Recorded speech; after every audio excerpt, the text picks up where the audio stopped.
यह कहानी है सुखपुर गांव के गजाधर उर्फ गज्जू की, जिसका भारी भरकम शरीर देखकर गांव के लोग अक्सर हंसते थे और उसे मजाक मजाक में तरह तरह के नामों से चिढ़ाते थे। लेकिन उसके पास एक ऐसा हुनर था जो किसी जादू से कम नहीं था, लाजवाब कढ़ाई चिकन बनाने का हुनर। जब उसने अपनी मेहनत और सपनों के दम पर एक छोटा सा ठेला शुरू किया तो उसके हाथों के स्वाद ने लोगों का दिल जीत लिया। मगर उसकी बढ़ती कामयाबी देखकर उसका बचपन का दोस्त विक्रम मन ही मन जलने लगा। क्या गज्जू का हुनर उसकी जिंदगी बदल पाएगा? क्या दोस्ती जलन के आगे हार जाएगी या फिर एक नई मिसाल कायम होगी? आइए देखते हैं। सुबह सुबह गजाधर गांव की गलियों में टहलने के लिए निकला हुआ था। तभी रास्ते में बरगद के पेड़ के नीचे बैठे सुक्खू चाचा की नजर उस पर पड़ गई। गजाधर को देखते ही सुक्खू चाचा उसके मोटापे का मजाक उड़ाने लगे। अरे देखो भाइयों, सुखपुर की जमीन आज फिर हिल रही है। हमारे गज्जू भाई सुबह सुबह टहलने निकले हैं या जमीन को समतल करने निकले हैं। जरा संभल कर चलना गज्जू भाई, कहीं चौपाल का चबूतरा ना टूट जाए। सुक्कू चाचा, सुबह सुबह राम राम बोलने की बजाय आप लोग हमेशा मेरे शरीर का नाप लेने लगते हैं। भगवान ने जैसा बनाया है वैसा ही तो रहूंगा ना। क्या इस गांव में किसी मोटे इंसान को शांति से जीने का हक नहीं है? अरे गुस्सा क्यों होते हो गज्जू मियाँ? हम तो बस तुम्हारी सेहत देखकर खुश होते हैं। वैसे आज सुबह के नाश्ते में कितनी रोटियां तोड़ने का इरादा है? हमें भी बता दो ताकि गांव के आटे का स्टॉक चेक कर लें।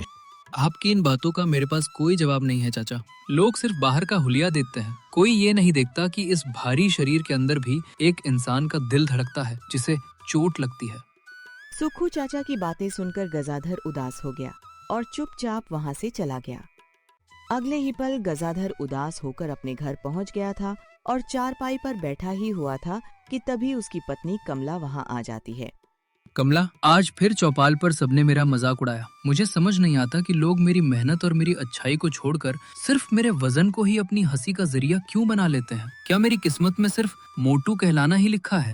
आप उन खाली बैठे लोगों की बातों को दिल से क्यों लगाते हैं जी? उनका काम ही दूसरों में नुक्स निकालना है। आपके हाथों में जो खाना बनाने का हुनर है, वैसा जादू इस पूरे सुखपुर गांव में तो क्या, आसपास के 10 गांव में किसी के पास नहीं है। हुनर का मैं क्या करूं कमला? मैं तो बस अपने घर में अच्छा खाना बना लेता हूं। इससे मेरी पहचान थोड़ी ना बदल जाएगी। दुनिया तो सिर्फ चेहरे और शरीर को देखकर ही इंसान का मोल लगाती है। तो फिर अपनी पहचान खुद बदलिए ना। पिछले महीने जब आपने चूल्हे पर वो खास मसालों वाला कढ़ाई चिकन बनाया था तो मेहमान उंगलियां चाटते रह गए थे। क्यों ना हम बाजार के पास एक छोटी सी दुकान खोलें और लोगों को असली स्वाद का मजा चखाएं। अगले ही पल एक नई उम्मीद लिए हुए गजाधर अपनी पत्नी के साथ कढ़ाई चिकन बनाने की तैयारी में जुट जाता है। कमला, आइडिया तो तुम्हारा बहुत लाजवाब है, लेकिन मेरे मन में एक डर सा बैठा हुआ है। कहीं ऐसा ना हो कि लोग मेरी दुकान पर खाना खाने की बजाय सिर्फ मेरा हुलिया देखकर हंसने आए और मेरा ये नया काम भी मजाक बनकर रह जाए। आप बस अपने स्वाद और अपनी मेहनत पर भरोसा रखिए। जब आपकी लोहे की कढ़ाई से खड़े मसालों की खुशबू हवा में तैरती हुई पूरे बाजार में फैलेगी तो लोग अपने आप खींचे चले आएंगे। देखना, जो आज हंस रहे हैं वो कल कतार में खड़े होंगे। सच कह रही हो तुम। मैंने अपने इस गुप्त मसाले की रेसिपी में सालों की मेहनत डाली है। इस कढ़ाई चिकन का स्वाद चखकर लोग सच में उंगलियां चाटने पर मजबूर हो जाएंगे। चलो, कल सुबह से ही हम इस नए सफर की शुरुआत करते हैं। हाँ जी, और मैंने मेन्यू कार्ड भी सोच लिया है। गज्जू भाई का जादुई कढ़ाई चिकन और रुमाली रोटी। दाम भी एकदम सही रखेंगे। 120 रुपए की फुल प्लेट। देखना, पूरे सुखपुर में तहलका मच जाएगा। अगली ही सुबह गजाधर ने अपना नया ठेला खोल लिया था और उसके कढ़ाई चिकन की खुशबू चारों ओर फैल रही थी। कमला, देखो, प्याज और टमाटर का पेस्ट एकदम सोने जैसा सुनहरा हो गया है। अब इसमें जा रहा है हमारा सिलबट्टे पर पिसा हुआ खास जादुई मसाला। इसकी महक सीधे लोगों के पेट में भूख की घंटी बजा देगी। वाह जी वाह, खुशबू तो ऐसी आ रही है कि मेरा खुद का मन ललचाने लगा है। रोटियां भी एकदम रुई जैसी नरम बनी हैं। जब इस गरम रस के साथ लोग नरम रोटी खाएंगे तो तृप्त हो जाएंगे। तभी वहाँ से गुजरते हुए सुक्खू चाचा खुशबू सूंघकर वहीं रुक जाते हैं। अरे भाई, ये कैसी गजब की महक हवा में तैर रही है। ऐसा लग रहा है जैसे किसी बड़े राजा महाराजा के शाही बावर्ची खाने में कोई गुप्त पकवान बन रहा हो। कदम अपने आप इस तरफ मुड़ रहे हैं। आइए सुक्खू चाचा, राम राम। आज हमारी दुकान का पहला दिन है। आज हंसी मजाक छोड़िए और इस गरीब के हाथ का बना कढ़ाई चिकन चक्कर बताइए कि गज्जू सिर्फ खाना खा नहीं सकता बल्कि बना भी सकता है। फिर अगले ही पल गजाधर प्लेटें सजाकर ग्राहकों को देता है और जैसे ही वे पहला निवाला खाते हैं उनके चेहरे खुशी से खिल उठते हैं। ओहो गज्जू भाई, ये तुमने क्या बना दिया? मसालों का ऐसा सही तालमेल, चिकन का इतना नरम टुकड़ा कि मुंह में डालते ही मक्खन की तरह घुल गया। मैंने अपनी पूरी जिंदगी में ऐसा स्वाद कभी नहीं चखा।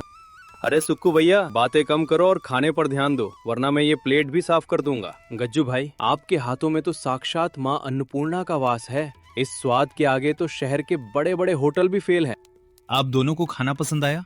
यही मेरी सबसे बड़ी पूंजी है। कल तक जो लोग मुझे देखकर हंसते थे, आज अगर वो मेरे खाने का सम्मान कर रहे हैं तो मेरी मेहनत सफल हो गई। अरे गज्जू, अब कोई तुम्हें मोटू नहीं कहेगा। आज से तुम इस सुखपुर गांव के उस्ताद जी हो। मैं पूरे गांव में ढिंडोरा पीट दूंगा कि अगर असली कढ़ाई चिकन खाना है तो सिर्फ उस्ताद जी के पास जाओ। फिर देखते ही देखते गजाधर के ठेले पर भीड़ इकट्ठा होने लग जाती है। दूसरी ही तरफ खड़ा गज्जू का पुराना दोस्त विक्रम ये सब देख रहा होता है और गज्जू की बढ़ती कामयाबी देखकर अंदर ही अंदर आग बबूला हो रहा होता है। ये मोटू गज्जू कल तक जो मेरे साथ गलियों में बेकार घूमता था, आज उसकी दुकान पर पूरा गांव लाइन लगाकर खड़ा है। रोज शाम को इसके गल्ले में नोटों की गड्डी जा रही है और मैं यहाँ खाली हाथ बैठा हूँ। ये मैं बर्दाश्त नहीं कर सकता।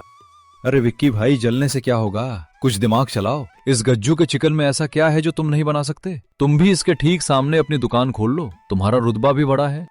बिल्कुल सही कहा तुमने। कल ही मैं शहर से सबसे महंगे चमचमाते हुए रेडीमेड मसालों के डिब्बे लेकर आऊंगा। जब मैं इसके ठीक सामने बड़ी दुकान खोलूंगा तो इस गज्जू का सारा धंधा एक दिन में चौपट कर दूंगा। देखता हूँ इसके पास कौन आता है। अगले ही दिन विक्रम ने गज्जू के ठेले के ठीक सामने अपना नया ठेला लगा लिया और ग्राहकों को लुभाने के लिए उसने कढ़ाई चिकन की फुल प्लेट सिर्फ 60 में बेचने का ऐलान कर दिया। आइए भाइयों और उनकी बहनों, सुखपुर के वासियों, उस पुरानी छोटी दुकान को छोड़िए और मेरी आधुनिक दुकान पर आइए। यहाँ आपको मिलेगा शहर के पैकेट वाले महंगे मसालों का तड़का, और वो भी आधे दाम में। आइए और खाइए। अरे विक्की भाई, तुमने भी कढ़ाई चिकन का काम शुरू कर दिया और दाम भी सिर्फ 60 रुपए। बात तो बड़ी दिलचस्प है। पैसा भी बचेगा और नया स्वाद भी चखने को मिलेगा। चलो आज तुम्हारी दुकान की ही परीक्षा ले लेते हैं। और दूसरी तरफ खड़ा गजाधर ये सब देखकर मन ही मन उदास हो जाता है। कमला देखो, विकी ने ठीक सामने दुकान खोल ली है और वो भी इतने कम दाम में बेच रहा है। हमारे आधे ग्राहक तो उसकी दुकान की तरफ मुड़ गए हैं। मुझे डर लग रहा है कि कहीं हमारा काम बंद ना हो जाए। आप विचलित मत होइए जी, बाजार में प्रतियोगिता तो होती ही है, लेकिन जो ग्राहक स्वाद के पारखी हैं, वो कीमत देखकर नहीं बल्कि आपके हाथ की ईमानदारी और मेहनत देखकर वापस आएंगे। आप बस अपना काम पूरी निष्ठा से कीजिए। अगले ही पल विक्रम कढ़ाई चिकन सजाकर प्लेटों में सुक्खू चाचा और कुछ गांव वालों को परोस देता है। खाइए खाइए सुक्खू चाचा, शहर के वीआईपी डिब्बे वाले मसाले डाले हैं इसमें। खाकर बताइए कि उस मोटू गज्जू के चिकन से 1000 गुना बेहतर है या नहीं। जैसे ही सभी लोग पहला निवाला खाते हैं, वैसे ही सबके चेहरे का रंग बदल जाता है और उनके चेहरे बिगड़ जाते हैं। अरे थू थू, विकी ये तुमने क्या बनाया है? ये कढ़ाई चिकन है या उबला हुआ मसाला? चिकन अंदर से बिल्कुल कच्चा है और रोटियां तो इतनी कड़क है कि चबाने जाए तो दांत ही टूट जाएं। अरे बाप रे विकी भाई, महंगे डिब्बों का दिखावा करने से खाना स्वादिष्ट नहीं बनता। इसमें तो सिर्फ मिर्च का तीखापन है, कोई स्वाद ही नहीं है। तुमने तो हमारे 60 रुपए भी बर्बाद कर दिए और मुंह का जायका भी बिगाड़ दिया।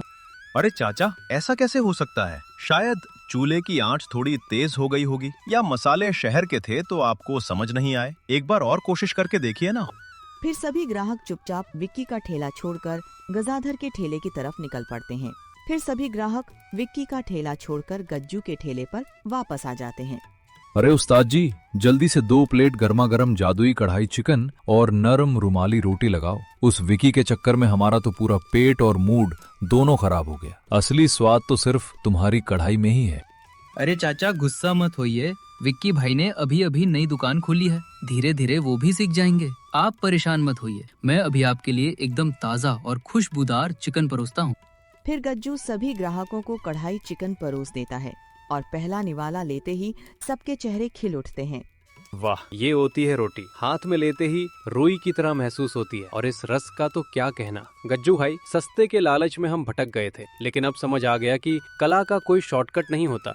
देखा जी, मैंने कहा था ना, आपकी मेहनत और सिलबट्टे के मसालों का कोई मुकाबला नहीं कर सकता। आज सुखपुर के लोगों ने खुद साबित कर दिया कि असली उस्ताद कौन है। देखते ही देखते सुबह से शाम हो जाती है, लेकिन विक्की का ठेला बिल्कुल खाली पड़ा रहता है और उसका एक भी सामान नहीं बिकता। हे भगवान, मेरा तो सारा पैसा डूब गया। इतने महंगे मसाले लाया, इतना सारा चिकन लाया, लेकिन सब बर्बाद हो गया। अब इस बचे हुए सामान का मैं क्या करूंगा? गज्जू जीत गया और मैं अपनी ही जलन की आग में झुलस गया। तभी गजाधर चलते चलते विक्की के ठेले पर आ पहुंचता है। विक्की भाई, शाम हो गई है, देखा तुम्हारी दुकान जल्दी बंद हो गई, तो सोचा तुमसे मिलने चला हूँ। यहाँ क्यों आए हो गज्जू? मेरी इस हालत पर हंसने आए हो? अपनी जीत का जश्न मनाना है तो अपनी दुकान पर मनाओ। मुझे तुम्हारी हमदर्दी की कोई जरूरत नहीं है। विक्की, तुम मुझे गलत समझ रहे हो। हम बचपन के दोस्त हैं। प्रतियोगिता अपनी जगह है, लेकिन दोस्ती अपनी जगह। मैं यहाँ तुम्हारा मजाक उड़ाने नहीं, बल्कि एक दोस्त का हाथ थामने आया हूँ। विक्की, खाना बनाना सिर्फ एक धंधा नहीं है, ये एक साधना है। महंगे मसाले खरीदने से स्वाद नहीं आता, उसमें प्यार और सब्र मिलाना पड़ता है। तुम्हारा नुकसान हुआ है, ये देखकर मुझे बिल्कुल खुशी नहीं हुई। मुझे माफ कर दो गज्जू, मैं तुम्हारी तरक्की देखकर अंधा हो गया था। मैंने सोचा था कि मैं तुम्हें हरा दूंगा, लेकिन आज मुझे समझ आ गया कि तुम्हारी नीयत साफ थी, इसलिए भगवान ने तुम्हारे हाथ में ये बरकत दी है। अब मैं क्या करूं? मेरा तो धंधा शुरू होने से पहले ही खत्म हो गया। खत्म कुछ नहीं हुआ है दोस्त, मेरे पास एक उपाय है। मुझे रोज अपनी दुकान के लिए 15 से 20 किलो अच्छे और ताजे चिकन की जरूरत पड़ती है। क्यों ना तुम बाजार में एक साफ सुथरी चिकन सप्लायर की दुकान खोल लो। क्या तुम मुझसे चिकन खरीदोगे? उस धोखे के बाद भी तुम मुझ पर भरोसा करने को तैयार हो? विक्की की आंखों में उम्मीद की एक नई किरण जग उठती है और उसे अपनी जिंदगी की नई शुरुआत दिखाई देने लगती है। अगली सुबह विक्रम ने एक नई शुरुआत करते हुए ताज़ा चिकन बेचने की अपनी नई दुकान खोल ली। ये लो गज्जू भाई, एकदम ताज़ा और तुम्हारी पसंद का बेहतरीन चिकन। मैंने इसे बहुत अच्छे से साफ किया है, जैसे तुमने सिखाया था। आज से हमारी नई साझेदारी की शुरुआत। अरे वाह विक्की, तुमने तो कमाल कर दिया। इतना साफ चिकन देखकर तो मसालों का स्वाद दोगुना हो जाएगा। कमला, जरा विक्की भाई के लिए कड़क चाय बनाना। आज हम दोनों मिलकर काम की रूपरेखा तय करेंगे। विक्की भाई, सुखपुर गांव में जब दो दोस्त मिलकर काम करेंगे तो बरकत अपने आप आएगी। अब हमारे गज्जू भाई का कढ़ाई चिकन और भी मशहूर हो जाएगा, क्योंकि इसके पीछे अब आपकी भी मेहनत जुड़ी है। भाभी जी, गज्जू भाई ने मुझे सही रास्ता दिखा दिया। अब मैं पूरी ईमानदारी से सिर्फ इनके लिए और पूरे गांव के लिए सबसे अच्छा सामान लाऊंगा। अगले ही पल गजाधर और विक्रम मिलकर अपना ठेला खोल लेते हैं और पूरे उत्साह के साथ काम में जुट जाते हैं। अरे वाह, अब तो सुखपुर की ये दुकान जय वीरू की जोड़ी जैसी लग रही है। विक्की भाई का ताजा चिकन और उस्ताद गज्जू भाई का जादुई मसाला। अब तो हमें रोज यहीं आना पड़ेगा। हाँ सुक्खू चाचा, अब दाम भी बिल्कुल सही है और स्वाद भी असली है। और हाँ, आज चाचा के लिए उस्ताद जी की तरफ से एक रुमाली रोटी बिल्कुल मुफ्त। आप लोगों का प्यार ही हमारी ताकत है चाचा। इस भारी शरीर को जो कल तक लोग बोझ समझते थे, आज उसी शरीर की मेहनत ने मुझे आप सबका चहेता बना दिया। अरे गज्जू भाई, तुम्हारा शरीर भारी जरूर है, लेकिन तुम्हारा दिल उससे भी कहीं ज्यादा बड़ा और भारी है। सुखपुर को तुम पर नाज है। देखते ही देखते गज्जू और विक्की की मेहनत रंग लाई और सुखपुर में उनकी दोस्ती और स्वाद की मिसाल दूर दूर तक मशहूर हो गई। समय के साथ गजाधर की जिंदगी में खुशियां लौट आईं और अब वह अपनी पत्नी कमला के साथ मुस्कुराते हुए सुकून के पल बिता रहा था। कमला, आज हमारी कहानी का ये खूबसूरत मोड़ देखकर मेरा मन भर आया। जीवन में जब मुश्किलें आए या लोग मजाक उड़ाए, तो उनसे लड़ने की बजाय अपने हुनर को निखारना ही सबसे सही जवाब है। बिल्कुल सही कहा आपने, और हमारी इस प्यारी सी कहानी को देखने वाले सभी दर्शकों का भी बहुत बहुत धन्यवाद। तो दोस्तों, उम्मीद है कि आपको गज्जू भाई का जादुई कढ़ाई चिकन की यह मजेदार, भावुक और सीख से भरपूर कहानी जरूर पसंद आई होगी। इस कहानी से हमें यही सीख मिलती है कि किसी इंसान के बाहरी रूप, रंग या शरीर को देखकर उसकी काबिलियत का अंदाजा नहीं लगाना चाहिए। मेहनत, लगन, ईमानदारी और साफ दिल से इंसान अपनी हर कमजोरी को अपनी सबसे बड़ी ताकत में बदल सकता है। अगर आपको ये कहानी पसंद आई हो तो वीडियो को लाइक करें, चैनल को सब्सक्राइब करें और ऐसी ही शानदार और प्रेरणादायक कहानियों के लिए हमारे साथ जुड़े रहें। धन्यवाद।